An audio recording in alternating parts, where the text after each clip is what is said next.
the author of the new book, Say More, Jen Psaki. Why it's a sort of a memoir. Sure. But it's also stories and advice in here. Why not a straight memoir? Why give advice to people?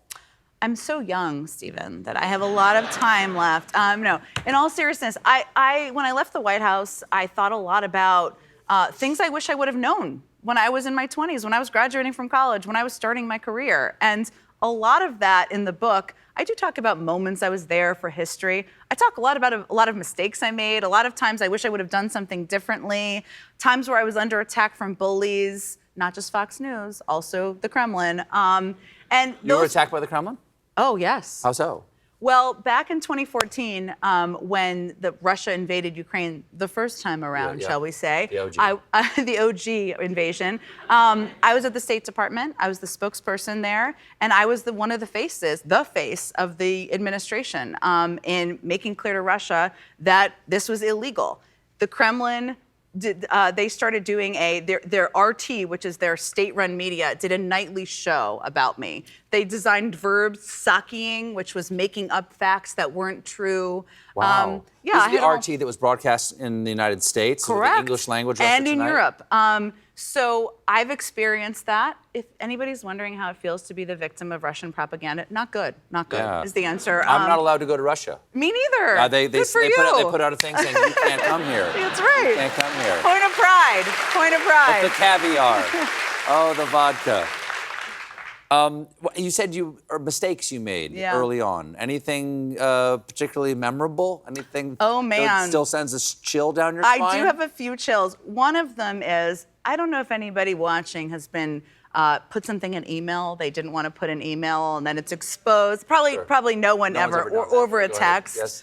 Well, and when you're in the government, your emails are subject to the Freedom of Information Act. And so if you're emailing between the White House and the Treasury Department, there was a particular time in 2009, we had just hired a person who was going to be overseeing the money that CEOs would get. He was this man named Ken Feinberg. It was kind of a controversial hiring. Part of the bank bailout. Part of the bank watch where bailout, the money went. exactly. Okay. Right, exactly. People don't like a pay czar. There was criticism of the pay czar, go figure. And we had done a series of interviews. Fox News was displeased with their...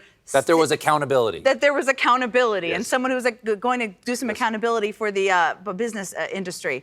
Anyway, after a long day, I sent an email that said something along the lines of, I just watched Bret Baier's piece, but he's a lunatic, so who cares? I followed it up with, I'm going to put a dead fish in the Fox News cubbyhole because I'm so annoyed by them, some version of that. A year later, those emails came out. They don't translate well, I'll just tell you, when they come out in public. Now, what I learned from this, one, the dead fish was based on a Rahm Emanuel running joke in the White House, to be clear, who was the chief of staff. But what I learned from this is, I thought, first of all, what would my mother think? What will my mother think when she sees these emails? Yes. She's not going to be happy with me. I sent Bret Baier an email.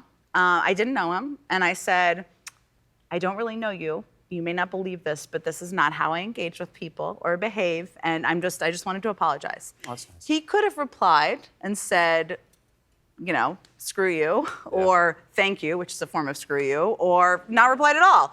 He didn't. He invited me to lunch. We had lunch. We talked about our families. I disagreed with him plenty of times. With Fox News, I haven't made a secret of that, certainly. But that was handled with grace, and it reminded me that when people make mistakes, that's what you should do. You can handle them with grace. Well, Jen, thank you so much for being here. Thank you so much for having me. The book, Say More, where is it? Down there. Say More is available now. Jen Psaki, everybody. We'll be right back with a performance by Eliana.